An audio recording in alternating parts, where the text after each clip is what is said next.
You ever try washing a car with a steel brush? If you ever tried that, it was probably the last time once you saw the paint scraped off.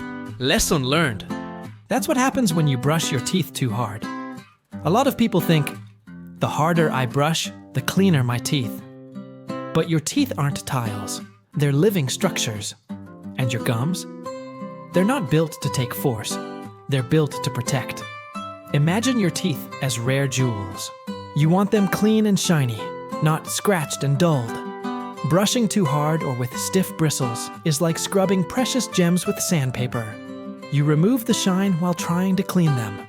According to dental research, brushing with too much pressure, especially using hard bristles or abrasive toothpaste, can wear down the tooth's surface over time and push the gums away from the necks of your teeth.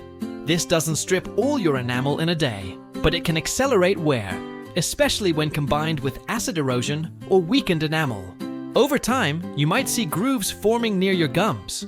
Those are abrasion lesions, and your gums may recede, exposing the softer root surface underneath.